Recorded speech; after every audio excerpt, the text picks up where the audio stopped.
Hello, everyone, and welcome to our first preview of the 2025 season. Yes, we're not focusing on backwards, we're focusing on forwards. And here to discuss all things Red Bull Bora-Hansgrohe is Patrick Blake of Audu Cycling. And I mean, Patrick, this team, absolutely extraordinary, 24 victories. The big story going into the 2024 season was, of course, Primoz Roglic. He delivered, got the Vuelta España, got the Dauphiné as well, a bit of hiccups along the way.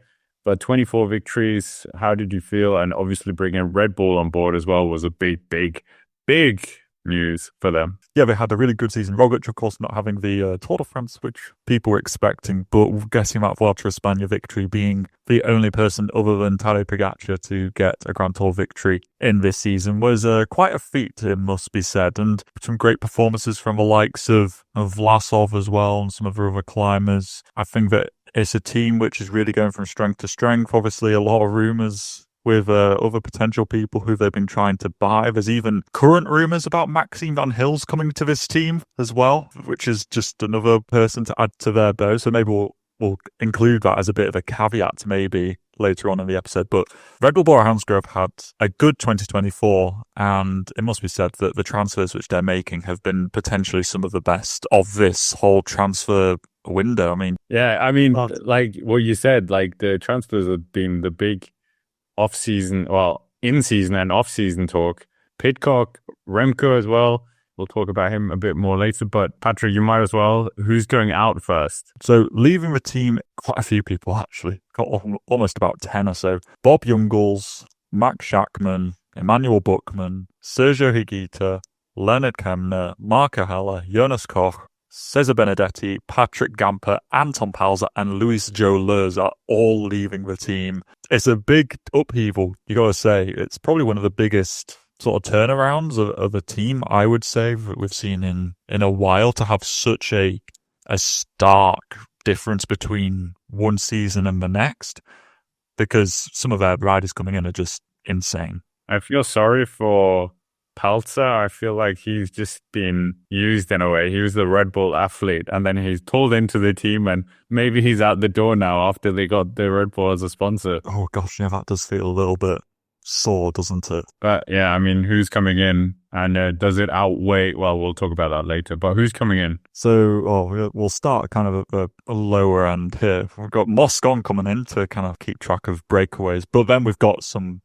big names coming in. We've got Jan Tratnik, who obviously won Omloop Het Nieuwsblad this year. Lawrence Pithy, one of the hottest properties, I'd say, in cycling at the moment for somebody for so young and already being so competitive. Laz Cano, Spanish champion, obviously he's got wealth of potential too. Finn Fisher Black, another one, taken from UAE Team Emirates, and I think he's a really good one, a good all-rounder. Giulio Perizzari, the next big Italian thing, I would say, in terms of cycling, that is. And then you've got Mick and Tim Van Deken, both from Visma Lease a Bike. So it's a lot of good riders, lots of focus on the future as well. You've got to probably look at the average age of the transfers coming in. It's definitely, I'd say, underneath 25 years old by and large. You've seen a lot of riders here. So Red Bull Bora-Hansgrohe obviously looking towards the future of the squad as well. What do you make to the transfers, Scott? And we were talking about that balance between riders in versus riders out. Where do you see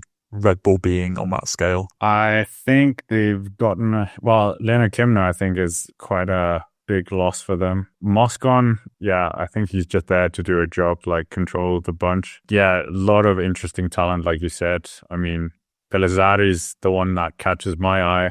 I know Pithy and Finn Fisher. It's like they took your favorite list and signed most of them. Yeah, literally. They just took my favorite riders and just put them into a team. It's just so happy. They almost had Romain Gregoire as well, so that would have been another one of your list. Gosh, it would have been as well, wouldn't it? Just sign Mauro Schmid, and then we got the whole collection, basically. It's such a good set of transfers. And Red Bull Bora-Hansgrohe, like I said, obviously, they may still be signing Maxime Van Gils, who's another one of my favourites. Maybe I've run the whole operation here. People don't know, If people put in the comments who you want to come to this team at the end of next year, and I'll see if I can make it happen. But jokes aside, it's an incredible team, and I just think that could it be dare I call this a super team now? We're going to do this anyway. What would you give this out of 10 in terms of just based on the transfers? Bear in mind, we're going to do this for all the teams, so. Yeah, I'd say in terms of transfers, this is a high 8, easily. I'm going to give it an 8.8. Oof. Out of 10. That is very high. I think they're losing a lot of quality as well. Buchmann, Kemner. Sergio Higuita haven't been firing on all cylinders. But I do like the youthfulness of the squad, so I'm going to give it a 7.8. Well, actually, no. I'll give 8.1. 8.1.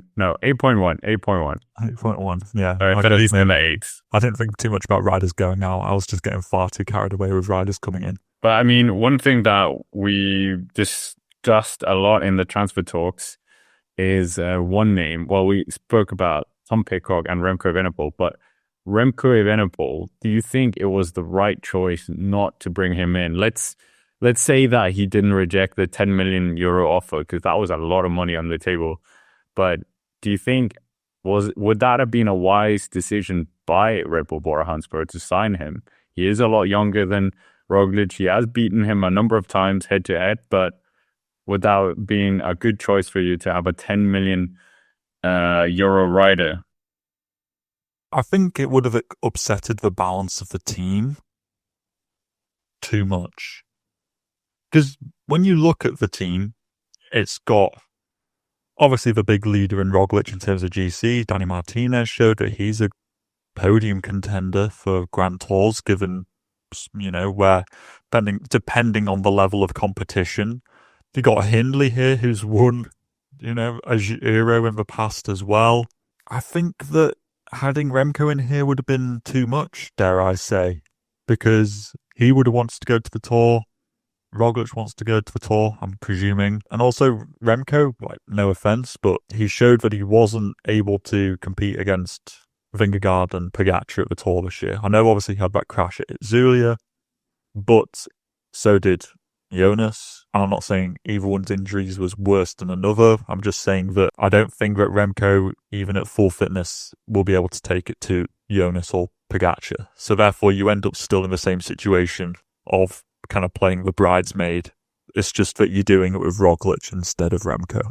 Yeah, I see what you mean. But yeah, it was crazy the amount of money that they were willing to give as well. Obviously, him being a specialized rider is kind of a part of that. We talked about that extensively in a number of things, but yeah, I don't know. Obviously, it would be, this isn't a Soudal quick step episode, but it would completely take the heart out of that team, what they've built around. But having a rider on 10 million euros, if it's not, you're not back. Well, he has had he's double Olympic champion, being a world champion in both disciplines as well. Yeah, we know. But it's like the best rider in the sport right now, Tadej Pogacar, is earning 8 million euros. That has been widely publicized. So if you have a guy earning more than that and he's not winning the Tour, Remco is probably the second best or third best rider. He's definitely in the top 3. So yeah, I think it would have brought a lot to Red Bull Bora-Hansgrohe though. Red Bull, imagine you could have him versus Max Verstappen, him being thrown out of a helicopter going whatever, you know what I mean? So yeah, I know what you mean. But I think it definitely would have led to a bit of a power struggle where I think Roglic would have to leave this squad. It's like the age-old saying, this town ain't big enough for the two of us. It's like that. And he would be pushed out of another team. That would be quite sad. Well, yeah, it would be, wouldn't it? Ineos is open. It's always open, Scott. Anyways, we might as well go back into Red Bull Bora-Hansgrohe focus. And the first thing we're going to talk about is, what do you see for their potential in the cobble classics? Obviously, the monuments. We can even kind of there's no cobbles in Milan-San Remo, but we'll stick it in the cobble section. Well, in terms of the monuments, let's just say it like that. 12th with Sombrero in Milan-San Remo, 33rd with Marco Halla in Tour of Flanders, 8th with Jordi Meus in Paris-Roubaix, 20th in Liège-Bastogne-Liège, and 11th with Roger Adria in Lombardia. So focusing on each of the monuments, who would be the leader, and then you could kind of build the team up. I mean, Now with those transfers as well that you highlighted, it's a very strong classic squad now. I would say Yeah, you could have seen a lot of similar names. To start with, Milano Sanremo, just because, like you say, it's a little bit of an outlier, but we're going to lump it in here anyway. I'm looking down the list of riders. I'm honestly looking at Piffy as my main rider. This is a race where you need to really back one person because you need to dedicate every other rider to getting your main rider into position at the base of a Poggio. Dare I even say, but I might even try and include someone like Danny Van Poppel as well. There's a slightly protected rider. I feel like he could be good as well. I just don't see anybody else on the team. You could try and argue Mayus all you want, but I just think that he won't climb quite well enough. I think that Piffy has got the best shot of anybody in this team. He was 15th last time. Yeah, on debut. With more experience, I think he could definitely top 10 Sanremo for sure. So I'm looking at him. And then going into Flanders, yes, Piffy's going to be there as well, but I'm also looking towards Lazcano. I think will definitely be there. Mayus could even be there. I mean, obviously he was third in Ghent-Wevelgem. It's very easy to forget that. That was this year. So I'd include him as well. Tratnik obviously will be in here because he won Omloop. I would include both of Van Dijk twins. And the rest of the squad, I don't really know. But I think when you've got Lazcano, Tratnik, Piffy, and both of Van Dijk's, I think that's a really good 5. You only need to fill in, another 2 riders there to... You could literally include the Flandrian hit missile himself, Philippe Majchuk, just to, for the memes. You could do that. So that's 7. And then you just need one other person. Throw in like Ryan Mullen or something like that. And there you go, that's your 7. I think that's a really good squad. Would I change that around too much for Roubaix? I might include Mayus in Roubaix. I think. 8th place last year, or this year. Yeah, I'd include Mayus in Roubaix, but I might not put him in Flanders. He's more suited to Roubaix than Flanders, that's for sure. Imagine the Van Dijk twins in Roubaix with no babysitting or they're not. I think they could be really good. They'd be really confusing if both of them had like a bike change and they didn't have numbers on, and then they just look the same, and just don't know who's who. And I mean, for the hideous ones, obviously Liège, Bastogne Liège, but we can throw in Amstel Gold, Flèche Wallonne, because it's the same week there. Yeah, a bit different from Lombardia. Obviously Liège, we've had Primoz Roglic win in the past. That was the one where Alaphilippe thought he won. It wasn't like a dominant Liège win, like with Jakob Fuglsang. Obviously, I'm going to mention that. Remco Evenepoel, Tadej Pogačar. But is a 3rd place the best they can get? I almost said they could always use Tom Pidcock, but obviously he's not here. It's like, in my mind, I kind of want him here, but he's not here. Yeah, Roglic in theory should be the leader. He seems apprehensive to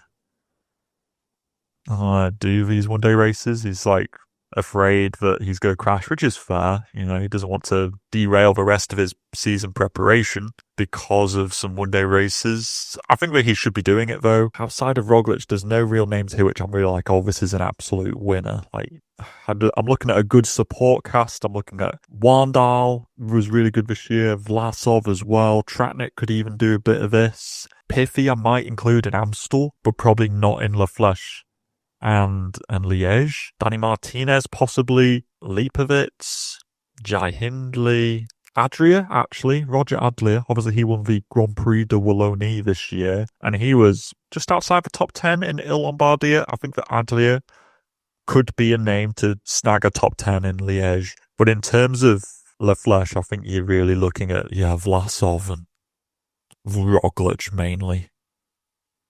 Am I missing somebody, do you think? I'm just not sure if Roglic is going to go to Liège, because when's the last time he actually was at Liège, Bastogne Liège? I'm not sure how his preparation is going to be changed this year, whether they're just going to wrap him in bubble wrap and try and just get him to the Tour in one piece. I mean, Lombardia, obviously, we're going to talk about the Grand Tours as well, but Lombardia, kind of an afterthought, but Roglic always seems to go pretty well at this race. It was obviously his last podium with Jumbo-Visma, where he finished 3rd there. So, Vlasov's finished on the podium before as well.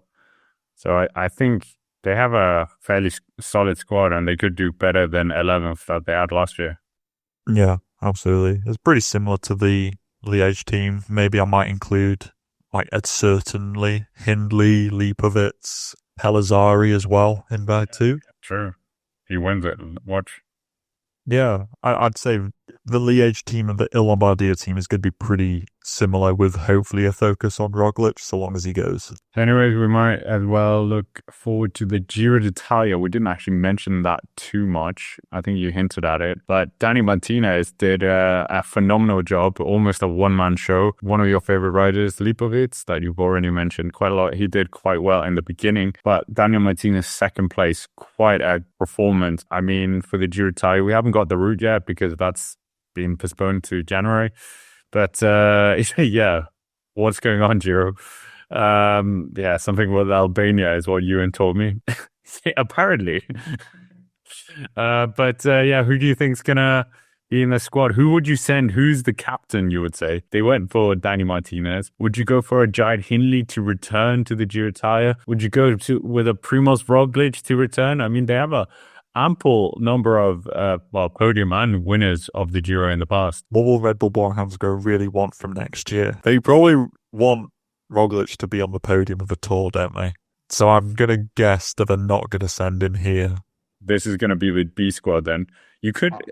Pellizzari, I would send him here. He did very well in the breakaways this year. You can bet your bottom dollar that Moscon, Pellizzari and Sobrero and maybe like Haliotti are turning up here. Because there you go. Oh, Haliotti, winner of Tour Slovenian. Not quite Tour Italy, but... That's 4. I would honestly send Lipovic.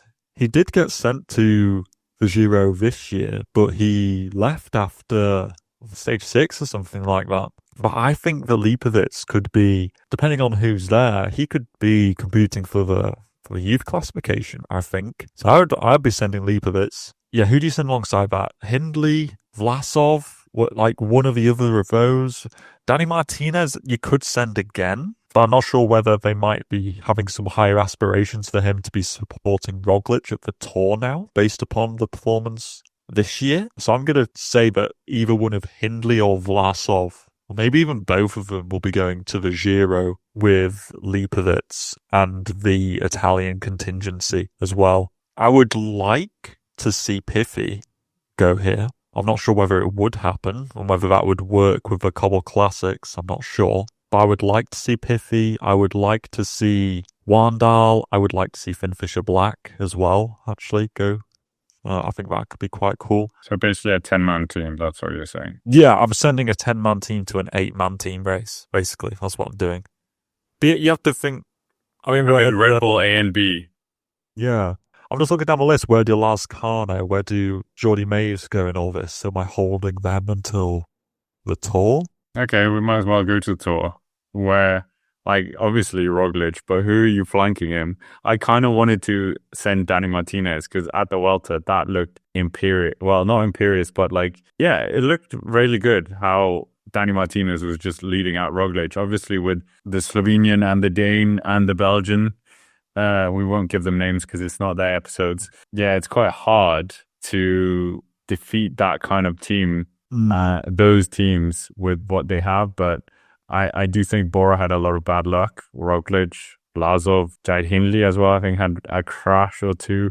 So, like, they didn't have the best luck on the Tour front. But on paper, they have one of the strongest teams. So, yeah, I'm going to say Roglic, Vlasov, Jai Hindley. So, it's the same 3. And Dani Martinez. But then, who do you throw to the Giro? Because they do care about the Giro. Vlasov, send Vlasov. He hasn't really had his own opportunities since Astana. He went to the Tour one year where he finished 5th in 2022. Yeah, you send either one of Hindley or Vlasov alongside Lipovic to the Giro for me. Of a Tour, yeah, Roglic and Dani Martinez, I think for sure. I think they both go. Alongside them, I mean, you got a strong supporting cast. You're going to be sending somebody like Tratnik just because you need that. You need those names who are just secure, don't you? And also, he's Slovenian. Roglic is Slovenian. You know that they're going to want to go to the same race. Lascano could go here as well. He's very versatile. He can climb. He can do the flats. So he's kind of like 2 men in one. Nico Denz probably will go just because he's a ruler. Danny Van Poppel might go as well. But yeah, it's like Jordi Mays. Does he get in here? Or is that... I wouldn't. But where's he going in all this? Is he going to the Giro then? Otherwise, what he's going to do the Cobble Classics, and then his only Grand Tour's going to be the Vuelta? You won't be happy with that. This is a guy who won on the Champs-Élysées. Yeah, that's true. He could do the Tour of Austria. Oh, good. Yep, he'll be really satisfied. But no, it's a point that like Mays has got to go somewhere. But the thing is, he's not the fastest sprinter in the world. He's not a guaranteed win. Like if you were to send, I don't know, Merlier or Philipsen or Milan to a sprint, you'd be like, over the course of 8 sprints, we're probably going to get one. I'm not convinced that Mayus would win, is the problem. That sounds very brutal, but, I'm sorry, that's just how it is. You got to kind of match to the level of sprinting quality. And if you're really keen on getting Roglic on the podium, you got to send a team really around trying to get Roglic a victory, not half a team and then half a lead out. You got to be committed to this. Even if Roglic is like Bambi on ice, right? You got to support him until he falls over. I mean, on that point, do you think... What are we going to do? Go back to 2020. Remember that day on La Planche de Belfi? One Slovenian young pretender took the crown away from Primoz Roglic, broke his heart. He was wearing the yellow jersey. My point is, that was the last time he finished a Tour de France. So 2021, he crashed out. 2022, he crashed out as well. 2023, he did the Giro, won that. Good. 2024, he didn't finish again. He crashed again. My point is it too late for Roglic now? He's a very good rider, as we know. He won the Vuelta this year. He won the Dauphiné. He is very good, but whatever it is, something just happens at the Tour. He just becomes this magnet for bad luck. So do you think it is too late? Or can he next year? I think he would actually surpass the record for the oldest rider to win as well. Fermin Labotte, I think, has it, the Belgian rider who was 36 years old. So is it too much? And should he just cement his place in history by winning another Vuelta España in 2025? I reckon I would go to the Vuelta. I don't think people are going to be, Patrick's a hater of Roglic. It's like, well, you know what? I'm just a realist, all right? He ain't going to win. He's just not. He's not going to beat Tadej, and he's not going to beat Jonas because he hasn't done in years. And yeah, exactly. Tell me. Tour of Country 2021. Yeah, it's like people in the comment section, if you are angry right now that I'm going at your precious rider, put in the comments the last time that he beat them when it wasn't just some B-tier race where nobody was bothering, an actual World Tour level event. Because Roglic, he just doesn't. He's not going to win. He's going to finish best place scenario, 3rd place. He's fighting with Remco for 3rd. That's where he is. It's the harsh reality. Now, what do Red Bull favour more? If they could go to the Giro, do a Giro Vuelta, where is he going to be the best of a Giro so long as Jonas and Tadej don't turn up? Yeah, he probably will be. And Remco. Basically, if those 3 don't turn up, is he going to go to the Giro and probably win it? Yeah, he probably will do. Go to the Vuelta, get your record winning, whatever number it is. 5? 4? 5. Get your record winning 5. Seal your name in history, and then you can live, you can retire happy or whatever at that point. I think that beating this Tour de France horse is just going to end in tears once more. Yeah, it is just Red Bull injecting so much money in. It's such a high budget. Giro Vuelta for us is massive. We haven't seen that for a while. But it's just, do the wider public care? Most of these sponsors get involved with the teams because of the Tour de France. They don't care about a Vuelta. They don't care about a Giro. They don't care about the Tour of Denmark. Care about the Tour de Yorkshire either. Yeah, no, sad point.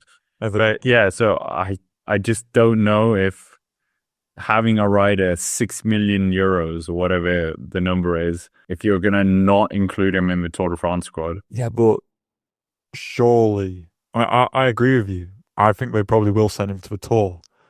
But surely you got to think that what's better? Is it going to be probably podiuming the Giro and the Vuelta, depending on the level of competition? Or is it throwing all of your eggs into the Tour where you may not even finish on the podium? No representation at all, no jersey, no podium step, no picture to put on your mantelpiece. niche, absolute nothing, right, from it. Is that what you want? You're going to risk that? You're going to keep sending your prize pony to that just in blind hope? And I think they probably will, but I don't think it's the smart decision. I think he should probably do the Giro Vuelta. And then the Tour of Austria in the middle. Yep. Prime warm-up race. Or go smash the Tour of Slovenia, finally. Yeah, that's true. I mean, the Vuelta team, we didn't really speak about that. I mean, Roglic, you throw him in there, obviously. It's just going to be the best of whoever's in form from the Giro and Tour, let's be honest. So they could have an absolute star-studded team there. Yeah, you could go with... I'd say if Piffy doesn't go to the Giro, send him here. I'd say if Finn Fisher-Black doesn't go to the Giro, send him here. Probably somebody like Adley is going to go here. Emil Herzog, Alexander Hayek, they would be quite good to go in here as well. Maybe the Van Dijk twins could do the Grand Tour too, because I'm not actually sure if either of them have done one before. Let's go quickly check. Oh no, Tim's done one, and Mick's done 0. So yeah, I'd say the Van Dijk twins as well, because those two just haven't had enough Grand Tour exposure either. Welsford, we haven't even talked about him. Yeah, Mr. Tour Down Under. Yeah, well, exactly, that's the point. He's not called Mr. Get Round a Grand Tour. So what would you do with him? He's going to go to every single .pro stage race. Send him to Tirreno, right? Just try and get him victories there. I'm just honestly not sure whether he'd make it round the Grand Tour. He was the one Grand Tour before, and it was the Tour de France last year in 2023. Do you remember Sam Welsford doing anything in that race, Scott? I wouldn't blame you. The highest placing he got was 13th in a stage. I just don't think he's the man for Grand Tours, to be honest. No shape in picking up all the other wins, But yes, somebody's got to do it. It's, it's honest work. A lot of wins as well. Exactly. Just drop him in with some lead out man and he'll do fine. But, I mean, Sam Welsford aside, we're coming towards the end now, and you wanted us to give some hot takes as well, so we can laugh at ourselves afterwards. And if this is correct, tomorrow our reaction to our predictions is coming out, so look out for that. But, yeah, Patrick, hot takes. I'm going to say Roglic doesn't win the Tour de France. That's not a hot take, that's ice cold. Wow. Pellizzari takes the white jersey at the Giro d'Italia. Oh, man, I was going to say something for the Giro. Best result in a monument, and which one? Oh, best result in a monument will be Lawrence Piffy in Milano San Remo, where he's going to finish 6th place. You think 6th is the best they're going to get in all the monuments? Yeah, probably. Well, because Roglic isn't going to turn up to any of them. I'm going to say Gianni Moscon finishes 3rd in the Paris-Roubaix. No, I'm kidding. Since 2021. You've absolutely lost it. Wait, well, there's one that you really crucified before in the prediction video, which... Oh, I know which one. It rhymes with Schmingigol winning the World Time Trial Championships. Oh, gosh, yeah. Sorry, I haven't given it my hot take yet. My hot take is that Finn Fisher-Black will win 2 Grand Tour stages next year. Highest GC in the Giro, Tour, and Vuelta. I'm going to say 3rd, 5th, and 1st. So 3rd with Vlasov, 5th with Roglic. Well, actually, Roglic finishing at Tour is quite a hot take. And then Roglic wins his 5th Vuelta España and then retires. Okay, fair. I'm going to go 5th in the Giro with Lipovic. I'm going to go with 6th place in the Tour with Danny Martinez. And I'm going to go with 1st in the Vuelta with Roglic. What happened to Roglic in the Tour? Well, he's going to crash again. Yeah, okay, that's a pretty good. Take that as well. Well, who do you think is going to be their best transfer? No, you're waste on this one. You're going to say Piffy. Yeah, it could be Lascano. Huh? I might not. Okay, go on. Who's going to be their best transfer? Probably Lawrence Piffy. What a shock. And I'll say Oya Lascano, maybe. Oh, actually, Jan Tratnik. But, I mean, anyways, with that, I think that's basically it for us here of our first preview of the 2025 season World Tour. Make sure to hit the like button, subscribe to the channel if you haven't already, and check us out on Spotify as well. And of course, check out Patrick's own channel, which was currently in hibernation, but I'm sure I'll Do Cycling will be back soon. But until then, we'll see you in the next one, which will be...